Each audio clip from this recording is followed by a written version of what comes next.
Welcome to the Ministry for Foreign Affairs of Portugal. My name is Ana Paula Zacarias. I am the director of the Diplomatic Institute. And in the context of Portugal's candidature to the UN Security Council, I have the pleasure to hold a series of very interesting conversations with high officials and senior officials with a large experience of work within the United Nations. Together, we will discuss the main pillars of Portuguese foreign policy, but also all the aspects connected with the defense of multilateralism, the work of the United Nations, and explore ideas and priorities that would guide Portugal's candidature to the Security Council. Today, I have with me Mr. Victor Angelo, an expert in conflict resolution, development, and international governance. Victor Angelo served several years as Special Representative of the Secretary General. He also worked as Under-Secretary General of the United Nations. During his career, he was responsible for the nexus between development, security, and peacekeeping missions in Sierra Leone, in Central African Republic, and Chad, under the direct authority of the Security Council.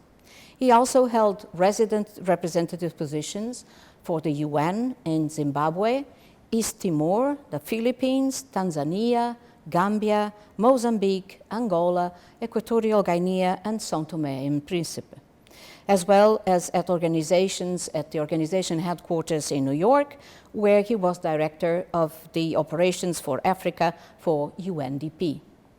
After a career spanning more than 32 years with the United Nations, he became a member of the Reflection Group of the North-South Center of the Council of Europe and other international organizations, with projects in various parts of the world related to peace building, security, human rights, and development. And he writes regularly about foreign policy.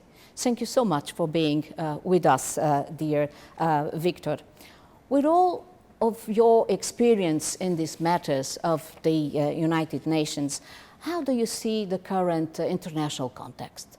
Is multilateralism alive? Do the United Nations matter in the current context? Is it critical and fundamental to preserve multilateralism? What is your opinion? Well, thank you very much, Madam Ambassador, for this invitation. And it's a pleasure to try to contribute for Portuguese election to the Security Council, for the Portuguese election to the Council. I think it's a very important move that Portugal has decided to undertake, particularly taking into consideration that Portugal can offer quite a number of things that we will discuss during our interview, during our discussion. The United Nations matter. And if you go around the world, and I have been around the world during my different decades with the United Nations, if you go around the world, most of the developing countries, most of the countries of the global south, and also many countries in the north will tell you that it is important to have a good and strong United Nations, to insist on multilateral responses to global challenges, taking into consideration that in the world of today, some of these challenges cannot be sorted out by one country or another. They need the cooperation, they need the solidarity of all the countries. So I would say, yes, the United Nations is very important. Yes, the United Nations needs to be strengthened. And yes, Portugal can contribute to the strengthening of the United Nations.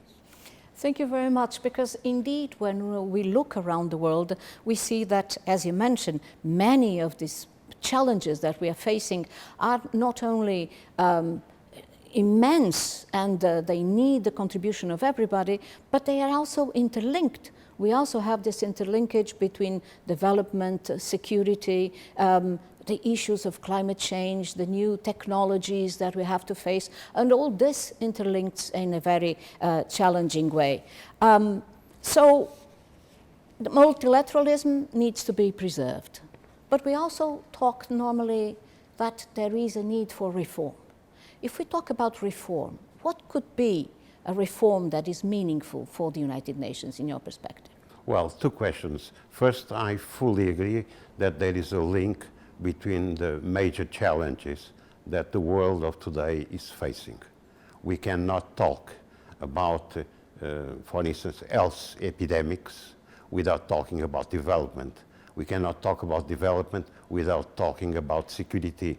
We cannot talk about security without talking about the youth and employment for the young people and so on and so forth. So certainly there is a very, very strong link between these issues.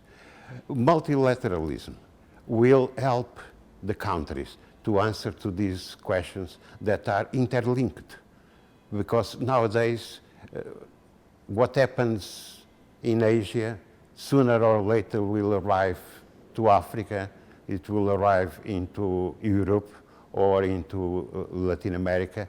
So things are moving very fast and the problems are enormous. So that's why it is important that there is cooperation between the countries, and that's why it is important that a country like Portugal tries to promote that kind of cooperation between different parts of the world and recognizes that the United Nations is the right forum to promote, to encourage that kind of cooperation, that kind of joint work. Mm-hmm.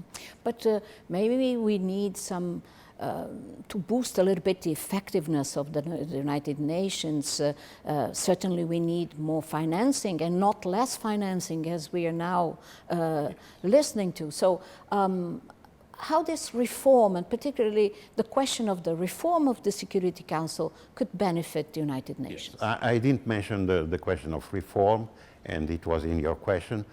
If you allow me, I will now touch on the issue of reform. The Security Council is a council that represents the world of yesterday. And we need to have a Security Council that represents the world of the 21st century. So the reform of the Council is absolutely indispensable.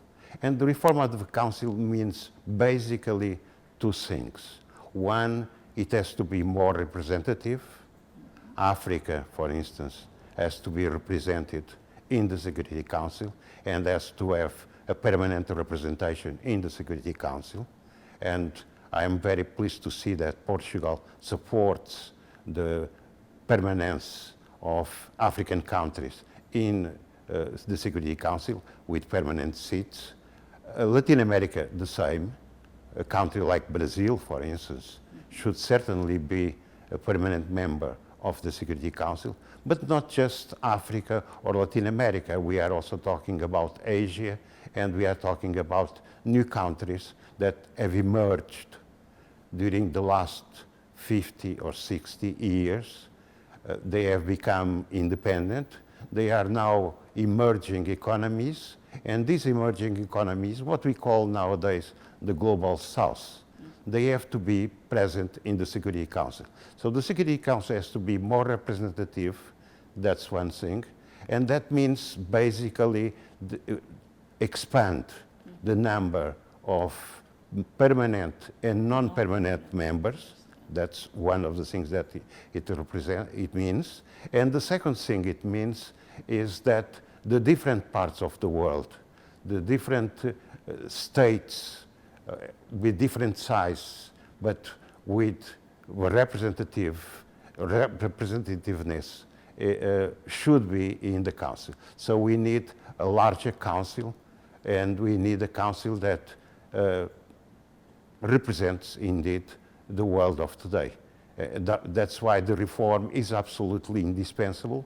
It has become indispensable with the end of the Cold War, but the Cold War has finished 30 years ago, and we need now to seriously take this question of the reform as one of the major issues that has to be put on the agenda. And I am very pleased to see that on the Portuguese agenda, the question of the reform is certainly one of the most central issues that you will be fighting for. Certainly. And you mentioned, so Portugal wants to have a non-permanent seat during the biennium 27-28. Do you think this is important for the United Nations, for the Council, for Portugal, becoming for this 2 years a non-permanent member of the Security Council? What can we bring? From your perspective, what can Portugal bring to the Council as a message? Portugal can bring quite a lot. First, we have contacts all over the world, and we have a world experience that can be brought to the Council, and so that's a very important thing. Secondly, Portugal has participated in several missions of the United Nations, and that's an experience that should be brought also to the Council. Thirdly, Portugal can represent the smaller and the very small countries because Portugal is not a powerful country, is a middle-sized country, and therefore can represent not only the middle-sized countries but also the smaller countries. And that's very important. That is more transparency, meaning that we could, listen to smaller countries and bring their perspective also into our own work in the Council, right? Certainly, certainly. We are not going to the Council as a superpower.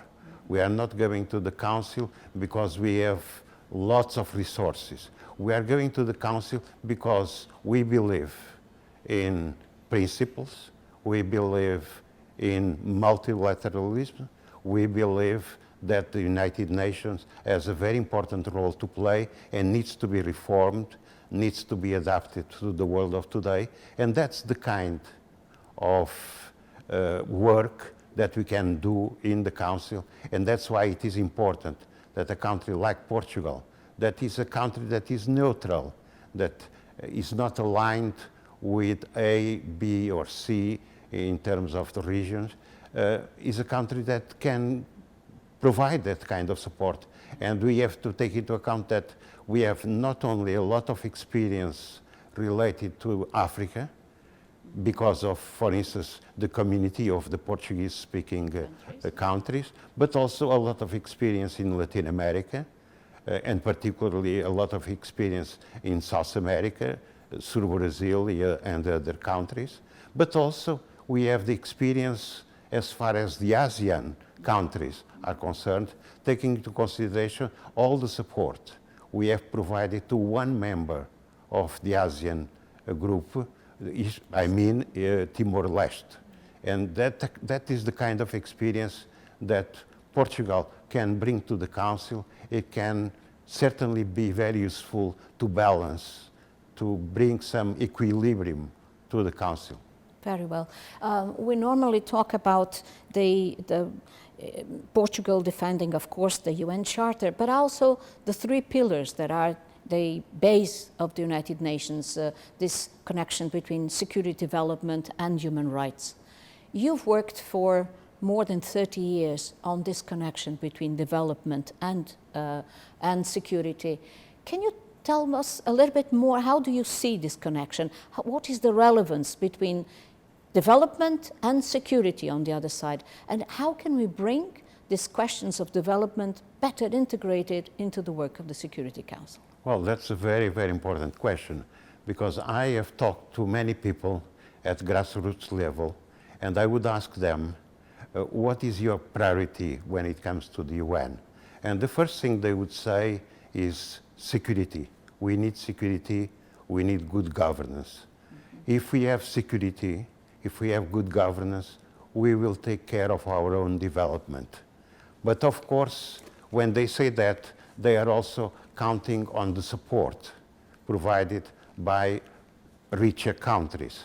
So development, security, and good governance, and full respect for the human dignity of people are important elements that Portugal can certainly bring to the table and can certainly fight for. So that's what I would say about that, about the connections. But as I said, people say, you want me to be developed? Provide me with security. Yeah. You want me to be safe?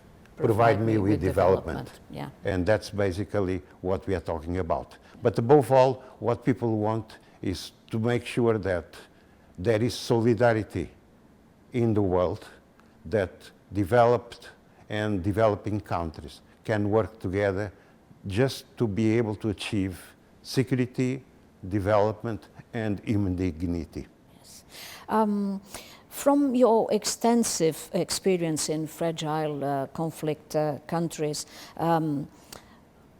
how this, you already said it, how does the lack of development undermine security, and how this is very important. But in your own experience in the African countries where you've worked, for instance, how does this materialize, and how can we bring this to the agenda of the Security Council in a better formulated way? Well, I can tell you, Madam Ambassador, that I have seen the security situation deteriorating fast in the African continent for one very simple reason, because there is no development and because the young people cannot find a job.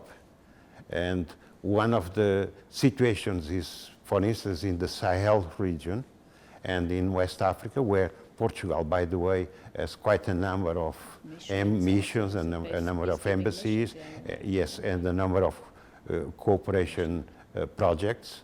I have seen in those countries the situation deteriorating fast in terms of the climate, in terms of the employment opportunities for young people, and then many of these young people, because they cannot find a job, because they cannot be educated, they become members of armed groups, and therefore they have a serious impact on the security in Africa. So we have to deal with the development issue. We have to find more resources for development. And it's quite important to mention that Portugal is one of the countries that has paid its dues to the United Nations. Not many countries have done that, and that's one of the most serious problems nowadays, is the financial situation of the United Nations. Portugal, fortunately, has paid, and we are up to date in terms of the financial contributions to the United Nations. But without finances, without development, we will see the security situation becoming more and more complicated, deteriorating very fast in many parts of the world. And I'm not just talking about Africa, I'm talking also about Central America, I'm talking about South America, I'm talking about countries in Asia, where we have seen more and more conflicts, more and more armed groups, more and more civil unrest, exactly because there is no development, there is no money for development. The richer countries do not contribute as they had promised, notably at Seville conference that Portugal organized. They have not contributed for development, and this has had an impact, a terrible impact on the security, international security, and has made the world much less safe today than it was a few years ago. So we need to promote some wider concept of security aligned with the UN Charter, but also bring in to the issue the protection of civilians, the rule of law, access to justice, food security, health systems, all these aspects, and also the agendas of women, peace and security, the protection of children and youth, all these elements that are connected with security, making this connection between security and development. Portugal can bring this to the Council. So widening the concept of security, but at the same time bringing together in New York all the different institutions that around the United Nations work on these elements and avoiding fragmentation, avoiding duplication of the agendas on the UN developing system agenda, but also on ECOSOC, Peace Building Commission, the Security Council. We need to bring all this together. So this means probably more inclusivity. This brings also a conversation to the need of having more ownership. You have a lot of experience on peacekeeping missions. How does this reflect on the ground? On the ground, this connection, you've already mentioned, but the connection between security and development in the ground in the context of the peacekeeping missions. Well, I cannot agree more with what you have said, and I am very happy to see that the Portuguese position is that one. We are talking about human security. We are talking about the different dimensions of security, but basically it's about the human being that we are talking about. And we have to make sure that when we talk about security, we look at the different dimensions of security, from poverty, health, employment, all those dimensions. Security is not just protecting the borders, or is not just avoiding civil conflicts. It's about making sure that every person can have a decent life. And basically that was your message, and I fully agree with that. Our candidature to the Security Council revolves around three themes or three concepts, let's say like this. Prevent, partner, protect. We talked already about prevention. That is fundamental, and conflict prevention is part of this connection between development and security. How does partnership enters in this equation? Let me talk first about prevention. And then I will talk about partnership. But prevention is very important, and I'm very happy that you will put a lot of emphasis on prevention, because it's one of the most difficult issues at the council level. It's very difficult to do some work in terms of conflict prevention. And if we have a country like Portugal that keeps insisting during the meetings of the Council on the need for prevention, on the need to take action before the conflict happens, that will be an enormous contribution to the work of the Security Council, because that's one area where the Council has had some very serious weaknesses. So prevention, yes, prevention is a very important point in your candidature, and I would support fully all the work you can do in terms of making prevention more active, more important in terms of the work of the Council. On the partnerships, we have to have partnerships first with the different countries that are not members of the Council, but are important in the international community. We have also, of course, to have partnerships within the Council. It's obvious, but partnerships outside the Council, particularly a strong partnership between the Council and the General Assembly, a very strong, and that's one of the dimensions that needs to be strengthened. But we have also to have partnerships at the ground level with the different countries.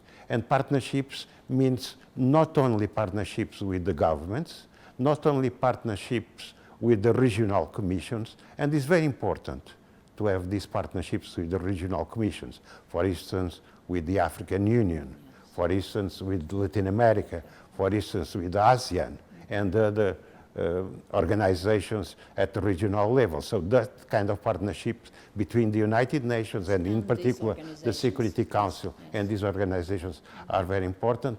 But it's also very important that the partnerships put the emphasis on the ownership.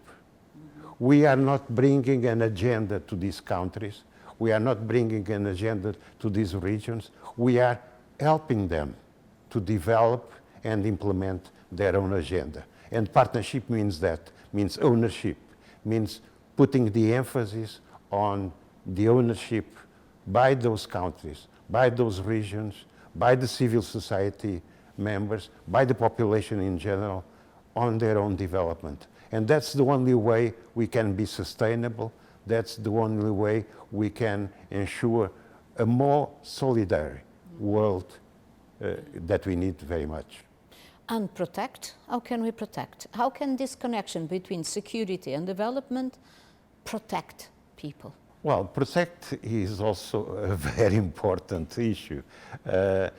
We have talked about prevention, we have talked about partnership, but if there is a conflict, we have to make sure that we protect the civilians, for instance. We have to make sure that we protect the humanitarian workers, for instance. We have to make sure that we protect the population in general. So protection is certainly a very important dimension, and is certainly a dimension that some years ago was considered a priority, but in the meantime it has been put aside, and it's important that a country like Portugal brings it back to the front of the Security Council agenda and make sure that notably the protection of civilians and the protection of the United Nations officials, the protection of the humanitarian workers is indeed assured. Very good. So this means that prevent, partner, protect forms a kind of a cycle. Prevention reduces the need of force.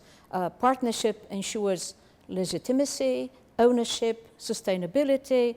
Protection anchors security in human dignity and respect and in connection with development. So you see the connection between the three. Actually, I should congratulate you for those three accents that you want to put in your, if you are elected to the council, in your presence in the council. I think you are putting the emphasis on the three critical issues, which is basically protection, partnership, which also means ownership, and means that the North and South are taken as equal, and of course the question of protection. Very good. So this means that even without a veto, we can make the difference, right? Certainly, yeah, certainly, and I hope you will be able to be elected, because we need a voice like that can put the emphasis where the emphasis needs to be put. And those are the areas where indeed we should make sure that the council becomes more effective and less divided, because one of the problems now of the council is the division, particularly between the permanent five. Yeah. And a country like Portugal, which is the E10 would be a member. Yes, which is not a member of the permanent five, but is an important country in Europe and an important country in the world, and at the same time a country of a middle dimension, is not a big threat to the international community. Just the opposite, is certainly a country that can contribute to a better world. It's important to have a country like that in the council, and I am sure that you will be able to mobilize not only the P5, the permanent five, but also the other 10 in the council. And please don't forget two things: the reform and the finances. Very well. Thank you so much, Vítor Ângelo, for being with us, and thank you for this great conversation. Thanks. You.